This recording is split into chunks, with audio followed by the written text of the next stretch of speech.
Kementerian Kehutanan mengidentifikasi 12 subjek hukum yang terindikasi melakukan pembalakan di daerah aliran sungai di Tapanuli Utara dan Tapanuli Selatan. 4 diantaranya telah disegel, usai menemukan dugaan kerusakan lingkungan akibat aktivitas pembukaan lahan ilegal. Kemenhub pun segera mengambil langkah hukum. Kegiatan ilegal di wilayah hulu ini diyakini terkait dengan eskalasi banjir bandang di area hilir. Penyegelan dilakukan di 2 titik, di konsensus usaha koperasi PT TPL dan di lokasi pemegang hak atas tanah atas nama CAM, AR, dan DP. Melalui rilis tertulis, Dirjen Penegakan Hukum Kehutanan Dwi Januanto Nugroho menyatakan, melihat pola yang jelas di mana ada kerusakan hutan di hulu akibat aktivitas ilegal dan berpotensi bencana di hilir meningkat drastis. Aktivitas di PHAT yang seharusnya legal juga terindikasi disalahgunakan, menjadi kedok untuk pembalakan liar yang merambah ke kawasan hutan negara di sekitarnya. Ini adalah kejahatan luar biasa yang mengorbankan keselamatan rakyat. Sementara Kementerian Lingkungan Hidup memanggil 8 perusahaan yang berada di daerah aliran Sungai Batang Toru, Tapanuli Selatan, Sumatera Utara. Pemanggilan dilakukan setelah KLH mengkaji analisis citra satelit untuk memproyeksikan peristiwa di daerah bencana, terutama saat hujan deras terjadi. Menteri Lingkungan Hidup Hanif Faisal Nurofik bilang pemanggilan dilakukan untuk mempertanyakan asal-usul kayu gelondongan yang terbawa banjir di Sumatera Utara. Dan kita juga sudah menutup kegiatan ya, seperti BLTA sudah kita segel di pintu masuknya, kemudian ada suatu tambang emas, saya nggak sebut namanya, juga sudah segel, kemudian perkebunan sawit, kebetulan salah satu BNN juga kita segel, kemudian hari ini tim sedang menyegel kegiatan HDI, kemudian tempat lainnya sedang diverifikasi tim lapangan, tim masih di lapangan. Ya. Ketua Tim Kampanye Hutan Greenpeace, Ade Rompas, menyebut tindakan yang dilakukan pemerintah harusnya tidak hanya menyegel secara administrasi. Perusakan hutan akan terus terjadi tanpa tindakan tegas yang tidak melibatkan masyarakat sekitar. Menyegel habis itu nanti kemudian lakukan investigasi, bahkan investigasi yang tidak melibatkan masyarakat, habis itu kemudian dicabut. Nanti akan ada pengumuman, oke, mereka sudah secara administratif sudah memenuhi syarat-syarat administratif. Kemudian itu akan menjadi alasan. Ini yang sebenarnya terjadi di Raja Ampat salah satunya ya. Oke, artinya Anda menyebut ini pola yang berulang sehingga terjadi kerusakan pada hutan. Ya, kalau saya mau bilang sebenarnya ini adalah pola tipu-tipu ala politisi dalam menyelesaikan masalah-masalah lingkungan gitu ya. Karena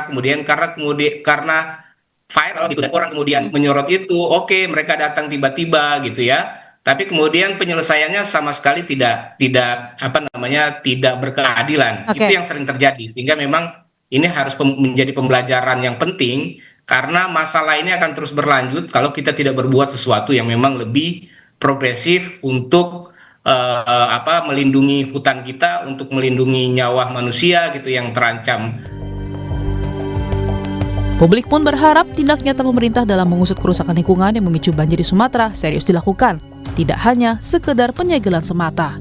Tim Liputan, Kompas TV. 2 pekan banjir Sumatera, pemerintah didesak segera mengusut tuntas dugaan kerusakan lingkungan yang menjadi pemicu banjir Sumatera. Kemenhub bilang ada 12 subjek hukum yang terindikasi melakukan pembalakan hutan. Lalu apakah langkah pemerintah ini bisa segera atasi cepat kerusakan lingkungan di Sumatera? Apa sebenarnya yang bisa dilakukan agar fungsi hutan perlahan kembali pulih? Kita akan bahas bersama manajer kampanye hutan dan kebun Walhi Nasional, Uli Arta Siagian. Selamat pagi Mbak Uli. Selamat pagi Mas. Terima kasih Mbak Uli sudah bergabung di Dialog Sapa Indonesia Pagi, dan juga kami sudah mencoba menghubungi Kementerian Lingkungan Hidup dan Komisi 4 DPR RI, namun hingga pagi ini belum merespons. Mbak Uli, kita to the point aja. Apakah betul ini seperti kata pernyataan Walhi, ini bencana ekologis karena kerusakan hutan sebenarnya ketimbang bencana alam? Ya, ini benar ya, sebagai satu bentuk bencana ekologis karena memang ada faktor besar dari kerusakan hutan dan juga ada faktor besar dari krisis iklim gitu. Dan kita tahu juga krisis iklim ini dipengaruhi oleh krisis ekologis ya. Dan ketika krisis iklim dia bersatu dengan krisis bentang hutan gitu ya di wilayah daratan, maka dia mengakibatkan satu bencana yang daya rusaknya sangat besar sekali. Nah, poin pentingnya adalah dalam konteks kerusakan hutan dan juga krisis iklim, ada intervensi besar kapital di sana. Karena apa? Karena ada perubahan bentang-bentang hutan dan lahan kita yang terjadi dalam skala masif, dan juga ada pelepasan emisi dalam skala yang besar, dan itu juga pelepasan emisi itu dihasilkan dari perubahan bentang hutan, perubahan bentang lahan, penggunaan lahan, dan juga kemudian pembakaran fosil di industri-industri, dan juga kemudian pembangkit listrik tenaga uap batubara gitu. Jadi semuanya terakumulasi dan semuanya itu adalah hasil intervensi kapital gitu ya, atas nama ekonomi pertumbuhan dan lain sebagainya. Oke, Mbak, dari catatan Wahli, apakah memang dalam skala yang besar sekali atau sebenarnya gimana? Ya, itu terjadi dalam skala yang besar sekali, Bang. Ya, kalau kita merujuk misalnya, apakah memang benar-benar terjadi pembukaan hutan dalam skala yang besar di 3 provinsi itu? Tentunya gambar-gambar yang kita saksikan dari video-video tumpukan-tumpukan kayu yang terbawa arus air sampai ke hilir itu nggak bisa dibantah ya, bahwa ada satu kegiatan pembukaan hutan dalam skala yang besar di wilayah hulu, baik dia hutan maupun wilayah daerah aliran sungai di 3 provinsi itu. Itu yang pertama. Dan yang kedua, situasi siklon Senyar yang juga menjadi pemicu ya, salah satunya itu kan juga tidak bisa dilepaskan dari percakapan soal dampak dari krisis iklim, karena kita tahu juga bahwa siklon ini dia sesungguhnya tidak bisa berkembang dan tidak bisa memberikan dampak yang sangat besar sekali di negara-negara yang dilalui oleh garis khatulistiwa gitu. Nah, tetapi karena suhu laut yang terus-menerus memanas akibat krisis iklim, maka kemudian bibit Senyar itu berkembang dan kemudian dia memutar masuk ke daratan, dan terakumulasilah ketika sampai di daratan ada situasi hutan yang terus-menerus terdeforestasi dan terdegradasi. Oke, Mbak, data Wahli sampai saat ini seperti apa? Berapa jumlah perusahaan? Karena di DPR kemarin Kemenhut bilang ada 12, Kemen-LH bilang ada 8. Sebenarnya ada berapa atau lebih banyak dari itu sebenarnya? Ya, tergantung sebenarnya mereka itu membaca datanya menggunakan basis apa ya, Bang ya. Dan ini membuktikan bahwa juga di negara kita ini problem data dan informasi itu juga masih jadi problem yang besar gitu. Nah, kalau di datanya Walhi, kami memakai pendekatan aktivitas di wilayah daerah aliran sungai ya, di Sumatera Utara, di Sumatera Barat, dan di Aceh. Di Sumatera Utara saja kalau kita pakai pendekatan aktivitas ekstraktif di wilayah daerah aliran sungai atau di hulu daerah aliran sungai, yang dimana itu adalah ekosistem Batang Toru, kami menemukan ada 7 perusahaan yang beroperasi di sana. Di Batang Toru saja 7 perusahaan, Mbak ya? Juga di Batang Toru saja ada 7 perusahaan gitu. Kemudian di Aceh juga. Aceh ini lebih banyak sebenarnya pertambangan tanpa izin juga, Bang, di wilayah Das yang menjadi lokus terjadinya banjir gitu ya.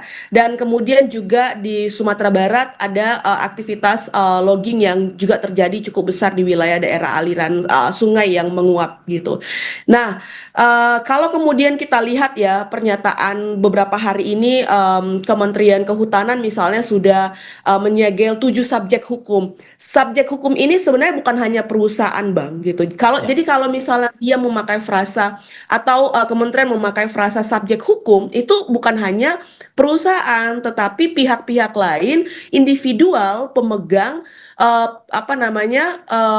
PHAT gitu ya, penguasaan hak atas tanah gitu. Nah, PHAT ini sebenarnya bisa dimiliki oleh individual karena PHAT itu adalah satu proses penyelesaian kepemilikan hak atas tanah yang sebelumnya tumpang tindih dengan kawasan hutan. Gitu. Berarti ada perusahaan, ada individual juga ya? Perbedaan datanya gitu. Berarti ada perusahaan, ada individual juga yang akhirnya menyebabkan kerusakan hutan di wilayah Sumatera ini? Ya, ada individual, tetapi saya yakin ini juga pemilik modal yang sangat besar, karena kalau kita lihat ya data dan juga membaca berita yang beredar gitu ya, terkait dengan entitas subjek hukum pemegang PHAT ini kan mereka punya lahan yang luasnya itu cukup besar ya, mulai dari 10 hektar sampai kemudian 20 hektaran gitu. Oke, Mbak Uli, kalau dari catatan Walhi sebenarnya memang apakah ini baru berlangsung beberapa tahun atau sebenarnya sudah lama terjadi? Kalau kita melihat izinnya itu sudah lama ya Bang ya, penerbitan izinnya. Tetapi kalau kita melihat aktivitasnya itu dia berangsur-angsur. Jadi ada memang kegiatan yang kemudian itu baru berlangsung atau kemudian dia sudah berlangsung beberapa tahun gitu. Nah, misalkan saja saya mau memberi contoh ya, PT Agincourt ya, ketika kami melihat dampak dari pembukaan lahan yang mereka lakukan gitu ya. Kami menghitung ada kehilangan tutupan hutan seluas 300 hektar dan kemudian juga mereka membuka lahan seluas 583 hektar untuk fasilitas tiling gitu ya, termasuk penebangan 185.884 pohon gitu ya. Terus kemudian juga ada PT NSHE yang sampai saat ini juga saya tidak tahu apakah sudah dilakukan pemeriksaan, tapi setidaknya dia belum masuk ke dalam list yang kemudian disegel sementara gitu ya. Ada 350 hektar natural forest atau hutan alam yang hilang gitu. Jadi kalau melihat jumlah ini ya, bisa jadi kemudian dia maksudnya terjadi bukan juga dalam jangka waktu dekat ini, tetapi misalnya mungkin bisa sudah dari tahun sebelumnya atau 2 tahun sebelumnya gitu. Jadi aktivitasnya sangat beragam. Mbak Uli, Anda mau bilang bahwa apa yang mereka usahakan di hutan-hutan yang sebenarnya dilindungi dan tidak boleh ditebang, begitu seperti itu? Iya, benar. Berarti ini ilegal dong? Tapi itu secara legal, Bang. Jadi negara secara legal dalam arti diberikan izinnya oleh diberikan negara. izinnya.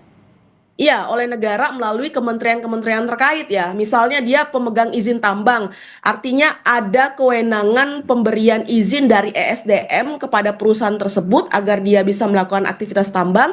Dan kalau misalnya wilayah itu sebelumnya adalah hutan gitu ya, dan sekarang misal berubah menjadi statusnya bukan kawasan hutan negara gitu ya, maka ada proses pelepasan kawasan hutan di sana, ada proses perubahan kawasan hutan di sana gitu. Jadi ini sebenarnya lintas kementerian yang nggak bisa hanya dikerjakan oleh satu menteri sendiri, tetapi kemudian ini perlu ya kerja-kerja lintas kementerian lainnya yang punya kewenangan di beberapa izin yang ada di sana. Dari investigasi Anda, kalau memang ini adalah hutan yang dilindungi sebenarnya dan atau diberikan izin kepada orang tersebut, apakah mungkin sebenarnya orang ini punya koneksi ataupun sebenarnya orang yang memiliki ya kenalan atau bahkan bila perlu kita bisa bilang kemarin ya pejabat lah mungkin yang memiliki perusahaan tersebut?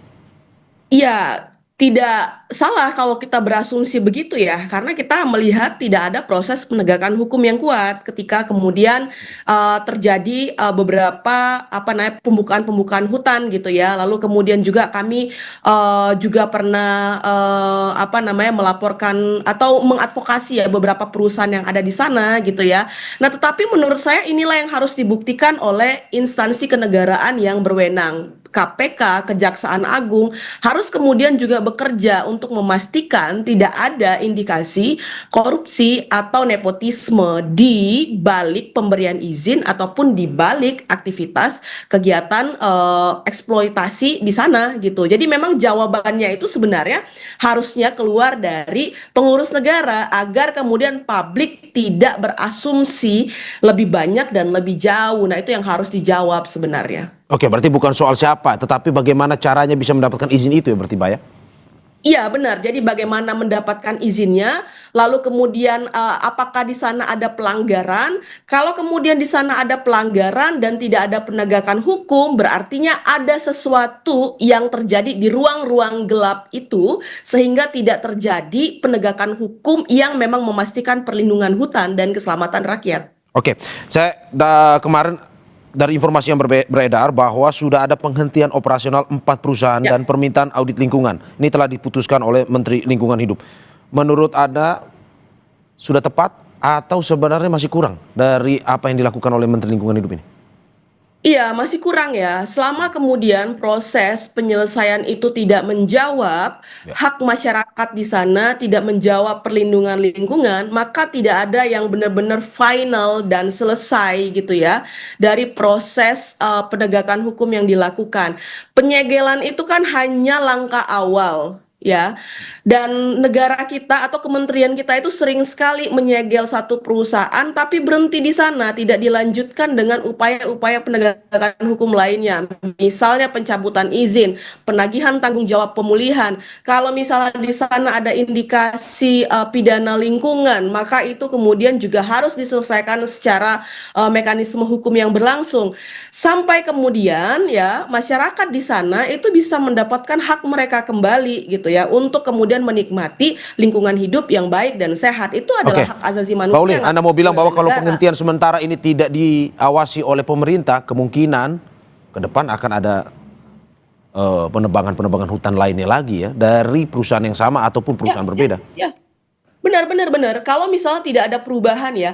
Jadi Bang sebenarnya kita itu kan sudah punya banyak sekali peta-peta. Satu peta rawan bencana, wilayah-wilayah mana saja yang itu rentan karena dia punya potensi bencana yang besar gitu ya. Dan harusnya wilayah-wilayah seperti itu tidak diubah, tidak dialihfungsikan. Begitu juga dengan hutan. Kita tahu ekosistem Batang Toru, Leuser dan berbagai ekosistem lainnya yang berada di bentang Bukit Barisan itu adalah ekosistem yang penting dan genting karena secara tipologi dia memang terjal dan lain sebagainya. Itu nggak boleh dieksploitasi, tetapi justru kemudian landscape itu yang sekarang menjadi sasaran ekspansi izin gitu. Nah kalau nggak ada perubahan, nggak ada proses evaluasi mendasar untuk memastikan Bukit Barisan dan ekosistem di dalamnya itu bisa terlindungi dari eksploitasi atas sumber daya alam, maka nggak akan ada perubahan yang benar-benar menjawab keselamatan, keadilan, dan hak masyarakat yang ada di sana gitu. Oke, saya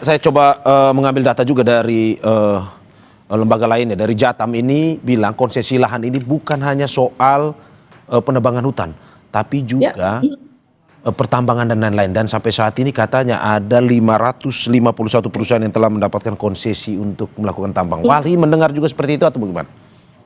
Iya, jadi itu yang saya bilang tadi Bang, aktivitas di sana itu beragam. Penebangan pohon itu misalnya hanya salah satu izin saja ya PBPH sekarang dan itu kewenangannya di Kementerian Kehutanan.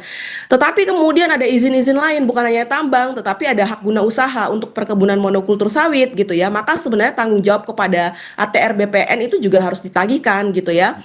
Nah, land clearing atau penebangan pohon itu hanya salah satu aktivitas di awal misalnya untuk melakukan aktivitas pertambangan untuk membuka lahan menjadi perkebunan gitu. Jadi ada memang izin yang memang untuk melakukan logging atau menanam HTI misalnya hutan tanaman industri gitu ya atau jenis kayu-kayu monokultur lainnya. Tetapi kemudian ada juga aktivitas logging itu yang menjadi tahap awal atau land clearing untuk membuka tambang, untuk membuka perkebunan monokultur sawit.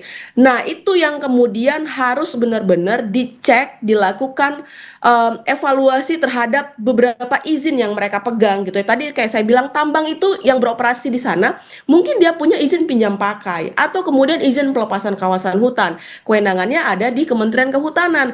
Tetapi izin usaha pertambangan itu kewenangannya ada di ESDM gitu.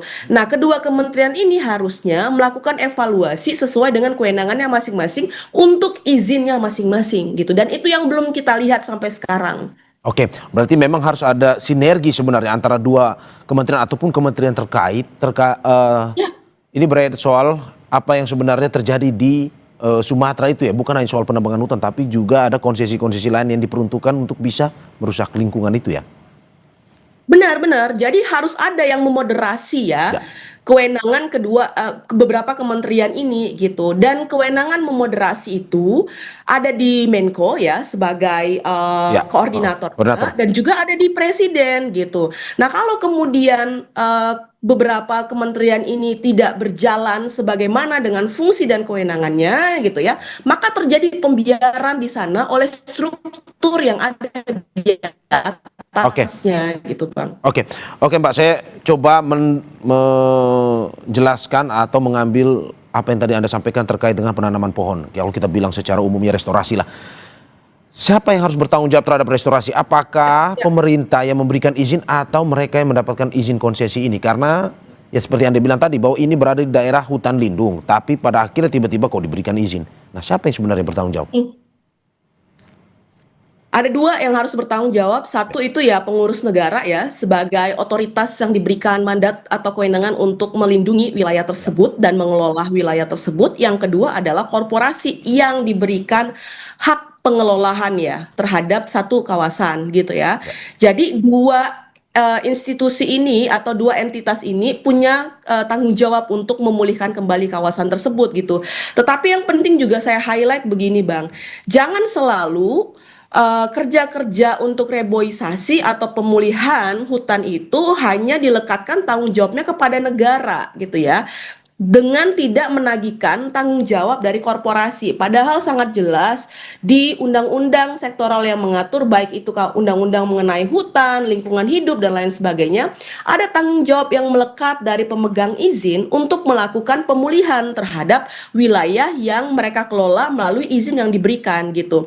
Nah, kalau misalnya itu benar jelas-jelas melekat tanggung jawabnya, maka di sanalah tugas pengurus negara untuk menagih pertanggungjawaban itu gitu. Kalau misalnya kerja-kerja pemulihan kawasan hutan, reboisasi dan lain sebagainya harus terus-menerus dilakukan melalui anggaran negara gitu ya, maka ada juga kemudian anggaran-anggaran yang itu berasal dari rakyat gitu ya, yang kemudian juga dipakai untuk memulihkan itu. Ya kita juga nggak apa-apa gitu ya, kalau uang kita dipakai untuk pemulihan gitu ya. Tetapi kalau uang itu dipakai untuk memulihkan satu wilayah yang dirusak oleh korporasi, ya tentunya kita nggak mau. Makanya kita mendorong harus ada proses penagihan tanggung jawab itu. Karena itu jelas disebutkan dalam undang-undang. Dan Anda melihat peran korporasi dalam memulihkan atau restorasi hutan ini masih sangat minim ya? Masih sangat minim, Bang. Ya, oke. Masih sangat minim. Tambang misalnya ya, di wilayah mana yang kemudian ada tambang yang benar-benar melakukan reklamasi dan pasca tambang sesuai dengan yang dimandatkan melalui undang-undang gitu ya. Mereka mengembalikan fungsi kawasan hutan itu seperti semula gitu ya. Kalau misalnya itu adalah kawasan hutan gitu ya, berhutan dengan tutupan jenis pohon yang beragam, lalu kemudian di sana ada biodiversitasnya, apakah itu dikembalikan benar-benar seperti itu gitu ya? Atau kemudian justru wilayah-wilayah itu ditanami menjadi kebun-kebun monokultur seperti kayu, atau kemudian sawit gitu, yang sebenarnya ekosistemnya tidak kembali seperti semula. Justru kemudian dia memperparah konteks atau kualitas wilayah tersebut gitu. Oke, Mbak Uli terakhir, dan juga ini menjadi pertanyaan banyak orang terkait dengan konsesi lahan. Perlu diberikan konsesi lahan ke depan atau izin untuk menambang atau tidak sebenarnya? Bukan hanya di Sumatera, tetapi daerah-daerah mungkin yang prioritas bencana. Kenapa? Karena ada pro kontra misalkan. Di satu sisi ada yang pro terhadap, ya haruslah kita bisa memanfaatkan hasil alam. Tapi di satu sisi ada yang kontra juga. Bahwa tidak mungkin ada lingkungan yang kembali sembuh kalau sudah diberikan izin konsesi. Nah, kalau menurut Anda, perlu ada pertambangan, penebangan hutan ke depan atau sebenarnya tidak? Kami mendorong sebenarnya moratorium permanen, Bang. Karena apa? Begini. Jumlah izin di negara kita itu puluhan ribu. Ya, sedangkan sumber daya pengawas untuk mengawasi itu jauh lebih sedikit ya. Perbandingannya jauh sekali. Mungkin satu orang pengawas itu kemudian akan mengawasi ya ratusan atau bahkan ribuan izin gitu ya. Nah, pertanyaannya adalah sejauh mana kemampuan pengawasan kita gitu ya untuk mengawasi jumlah izin yang sudah sangat banyak itu gitu ya. Nah, itu pertanyaan pertama. Sementara kita juga tidak melengkapi atau menjembatani kekurangan sumber daya kita untuk mengawasi atau memantau itu dengan kemampuan teknologi gitu ya. Nah, dari sana saja kita sudah bisa mengambil kesimpulan bahwa izin yang banyak ini ya itu nggak mampu diawasi oleh pengawas kita yang terbatas. Kalau izin diberikan lagi, itu adalah sesuatu tindakan yang sudah pasti tidak bisa dikontrol oleh pengurus negara kita, oleh orang-orang yang diberikan kewenangan ya tugas tanggung jawab untuk memantau izin-izin yang diberikan gitu. Itu yang pertama menjadi alasan kenapa kemudian kami mendorong moratorium permanen. Yang kedua ya, terhadap izin-izin yang ada sekarang, yang eksis sekarang ya, itu yang kemudian harus didekati dengan proses evaluasi audit dan penegakan hukum gitu. Kalau kemudian itu dilakukan oleh pengurus negara, maka ada perubahan yang yang membaik ya dari waktu Oke. ke waktu dalam konteks tata kelola kita. Kalau misalnya tadi tanggung jawab itu dilakukan oleh pengurus negara. Oke. Yang mau saya bilang adalah moratorium permanen itu menjadi hal yang penting untuk dilakukan karena fungsi-fungsi pengawasan itu tidak mampu dilakukan oleh pengurus negara dengan aparatur yang sedikit, sedangkan teknologi itu juga tidak dimanfaatkan gitu. Oke, Mbak Uli, bahwa pengawasan penegakan hukum harus lebih digalakkan lagi ke depan sehingga kejadian seperti ini tidak terulang lagi. Terima kasih Ya, Manajer benar. Kampanye Hutan dan Kebun Walhi Nasional Uli Artasiagian atas apa yang disampaikan. Sehat-sehat Mbak Uli. Terima kasih Ya, banyak. sama-sama ya. Saudara jangan kemana-mana. Sapa Indonesia Pagi akan segera kembali dengan informasi lainnya. Salah satunya kami akan ajak Anda